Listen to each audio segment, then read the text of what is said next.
আর কিছুদিন পরে তোমাদের ঢাকা বিশ্ববিদ্যালয় পরীক্ষা অনুষ্ঠিত হতে যাচ্ছে।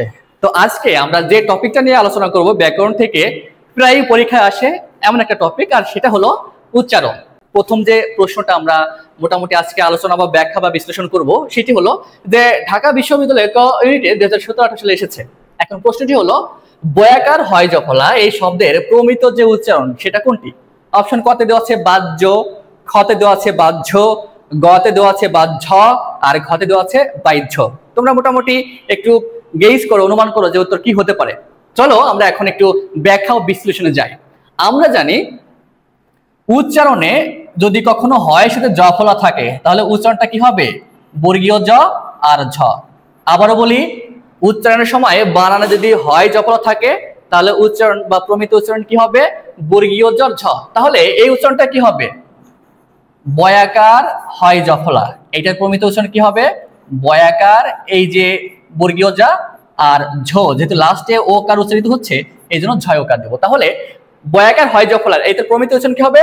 বাহ্য। তাহলে এখন আমাদের উত্তর কি হচ্ছে? অপশন খ। অপশন খ। এখন দেখো ঠিক একই এরকম যেমন কয়েকটা শব্দ আমরা দেখতে পারি, রস্যু হয় জফলা, এরপর দন্তস্ব হয় জফলা। বিশেষ করে এই যে এই শব্দটা কিন্তু তোমাদের জিএসটিতে কিন্তু 22-23 সেশনে কিন্তু এসে গেছে বি ইউনিটে। এটা আরো গুরুত্বপূর্ণ, আর এটাও আসতে পারে, সম্ভাবনা আছে। এখন দেখো এই যে রস্যু হয় জফলা, আমরা জানি যে হয় জফলা থাকলে উচ্চারণটা কি হবে? বর্গীয় জ ঝ, আর লাস্টে যদি ও কার উচ্চারিত হয় আমাদের ও কার লিখতে হবে। তাহলে দেখো এইটার উচ্চারণ কি হবে? উজ্ঝ। এটার উচ্চারণ কি হবে? উজ ঝয় ওকার, উজ ঝ।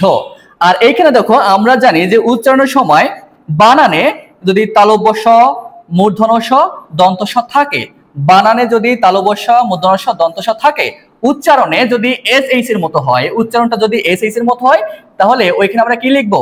তালব্য স। আর উচ্চারণটা যদি এস অথবা যদি স এর মতো হয় ওইখানে কি লিখবো? দন্ত স লিখবো। তাহলে এখন দেখো এটা কি আসলে সহ্য নাকি সহ্য, স নাকি স?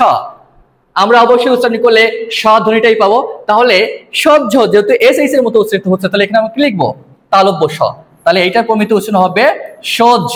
সজ, বর্গের জন্য একটা হস, ঝয়কার। তাহলে আশা করি আমরা এই একটা শব্দের মধ্য দিয়ে আরো দুইটা গুরুত্বপূর্ণ শব্দ শিখে নিলাম যে হয় সাথে জফলা থাকলে উচ্চারণ লেখার সময় আমাদের কি লিখতে হবে?